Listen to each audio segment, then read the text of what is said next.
What's going on, cyberpunks and retro nerds? It's Tommy the Hammer hanging out with my good buddies Ben and Adam McDouglies. Yo, what's up, everyone?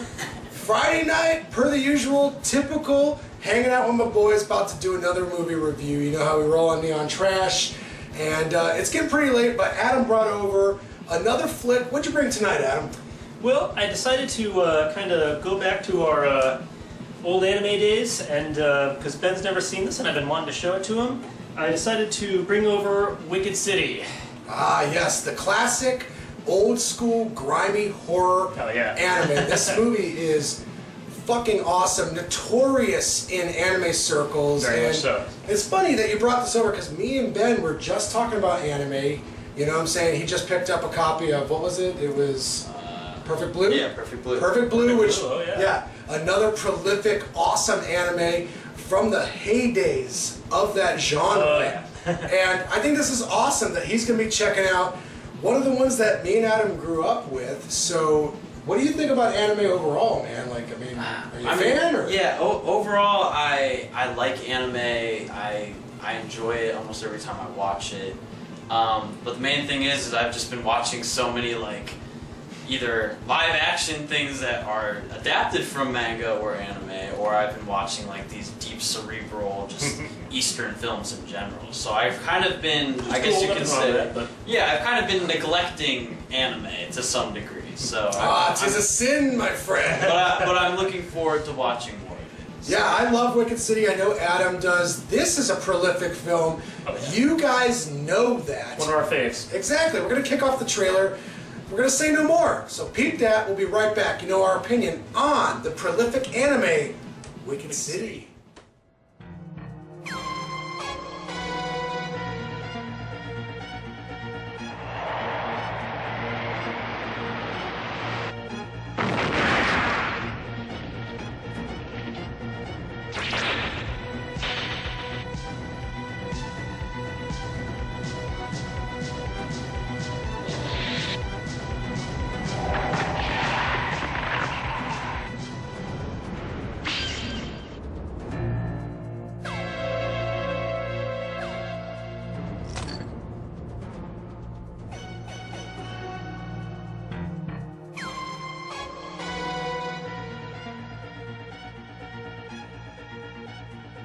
どうやら相棒らしいな。助かったよ。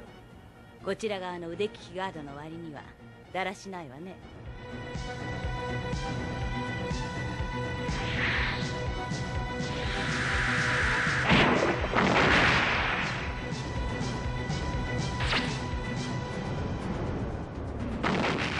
So we just got done watching the movie Wicked City, and this film is par for the course for me and Adam. We grew up with it. We know we like it, but for me, I'm really curious as to how Ben feels about the movie. We just got done wrapping this up, and it was really cool revisiting it. I mean, blast from the past, you know? Yeah, it's a dark 1980s, hand-drawn, kind of a nuanced story. The animation style is beautiful. I mean, just the neon, just the shadows that they use in this. I mean, it's like, I mean, even the design of like some of the demons that are in it are very reminiscent of John Carpenter's The Thing. Yes. So I mean, it's got a lot of like kind of fucked up erotic overtones to it. That it does. But so it's very risque. So it's definitely not for the kiddos. But I mean, this is just but this is what, in my opinion, is like what some of the best of what adult animation can be, if used in the right way. Agreed. But Ben, please lay it on us. Tell me, what did you think of this movie? I liked it. I enjoyed it.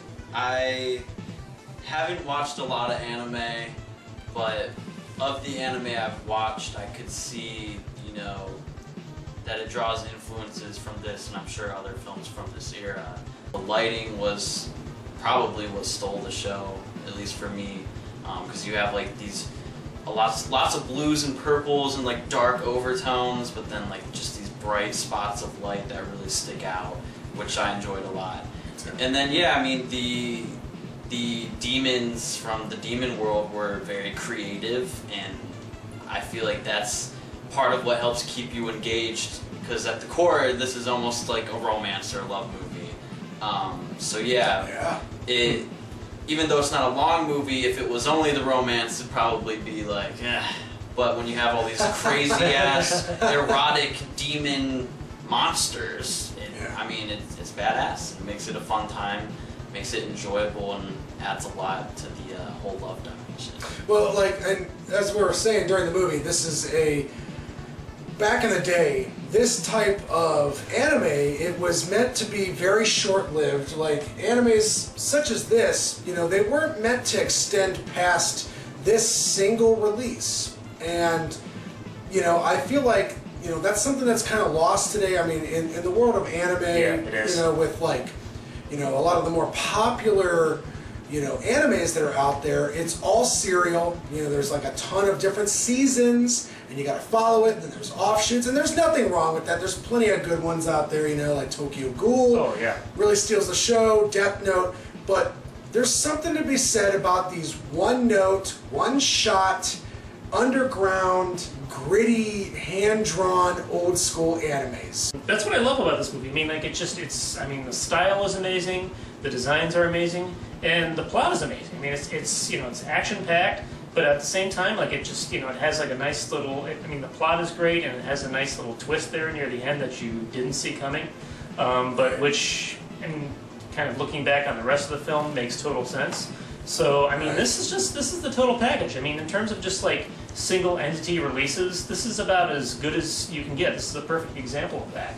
Yeah, for me, like, you know, and when we're talking to Ben about it, I find the fascinating aspect, I mean, you know, me and Adam can talk this film up all day. You know, we grew up with this type of anime. I'm not sure what type of cartoons Ben himself grew up with, so I don't know how this compares to, like, maybe some of the stuff that you were used to in your youth. You know, we saw this at kind of like a young age. I mean, we were teenagers, but in my case, I was a pretty young teenager. I mean, this was like some taboo, dark stuff. Very much so, yeah. So, I mean, and you're no stranger to taboo subject matter. I mean, you know, you watch a lot of Asian cinema yourself.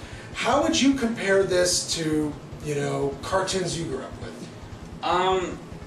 I guess a lot of the anime, I mean, when I was very, very young, kind of like introductory anime around my time was like Dragon Ball Z, Yu-Gi-Oh, and like Pokemon, just like all at once, just hitting you on the head. Even though none of them were that similar, those were like the three that everyone my age watched. Right. And then if you were, you know, a rebel and stayed up later as like a 10-year-old, there's Adult Swim would come on, and there's like Full Metal Alchemist, and there's like Bleach and stuff like that. And I actually never watched much of them, and I didn't know too many people that did.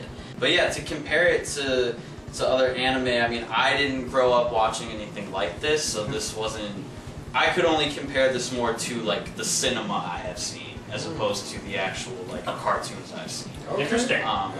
So yeah, I mean, even we've reviewed Ichi the Killer on this channel recently. All the sexual overtones plus the violence. You know, I draw parallels more like in that area than I do necessarily on art style.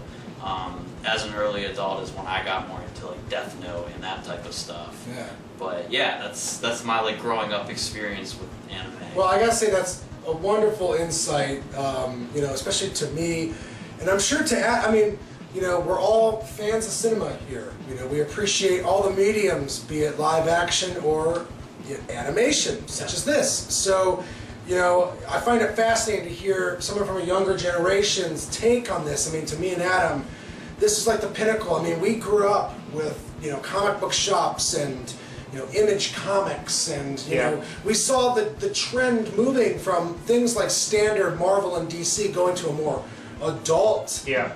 And I think that's what's really interesting about this movie in the sense, and not only for just in and of itself for, you know, everything we just discussed, but also for the fact that, you know, it straddles that line. I mean, it's, when you're younger, it's just enough, it has enough cool stuff to get you interested, but it has enough adult themes, and it's a mature enough storyline to sort of, you know, have, when we were approaching it, I think we were at the right age, when we were like entering into adulthood, but just leaving childhood, so that it's still kind of fascinating. But in the sense though, I mean, this is actually a very adult anime. I mean, not obviously not just for the the overt sexual overtones of it. I mean, Sure. there's a lot of hentai in here. Granted, not like completely over the top, but just used in the Just right way. enough, Yeah, yeah. just enough. It's like I was saying, me and Adam could talk this movie up. There's been a million reviewers over the years that have covered old school anime, so I think we've really said a lot that we could say about this film. So we're going to go with the star count now. Keep it light and breezy, real quick for you guys. We'll start with me. Wicked City is one of my absolute favorites. It's one of the pinnacles. It's up there with Demon City Shinjuku or Akira or Venus Wars or any of those real gritty, hand-drawn, beautiful, cell animated cartoons from back in the day. So I love it a lot. And it holds a special place in my heart because this was a big piece of my teenage years. So maybe it means a lot more to me than it might, Ben's first inspection, but for me, I'm giving this a solid 8 out of 10. Ben, tell the audience your star count on Wicked City. Okay, yeah. If I had to give a definitive star count for this, I would say I'm sitting at the 7.5 range. I enjoyed it a lot, especially for its art. But yeah, it was moody, beautiful. It was. I could see where other animes drawn a lot of inspiration, and yeah, 7.5 is where I'm standing. Wonderfully put, man. Adam, the final reviewer, give us our star count, man. I think I'll have to go with Tom on this. I'll have to give this an 8 because, as I mentioned before, this just encapsulates everything so well. I mean, that I loved about anime growing up. Yeah. And, this is a great standalone piece. I mean, if you were trying to affiliate anybody with like just the way that these one-shot deals used to be, this is probably the most perfect example. Yeah. And I mean, it's obviously not for everybody, but if you can appreciate, if you have an appreciation for this sort of thing, I would highly recommend it. I mean, just for both the designs, for both the theme. This is Japanese animation at its finest, I believe, because it wasn't, it kind of wasn't just about being a cartoon, so to speak. It was art. I mean, it took itself seriously, and just in the designs of the characters, the look it was going for. The vibe it was going for. Music. The music was perfect. I mean, it encapsulated its era, but it's also timeless too in that regard. So Yeah. I love it for that reason. Yeah, it's a period piece. It's a product of its times, but at the same time, I feel like anyone that's an anime fan can float their ass into this film and appreciate it for what it is.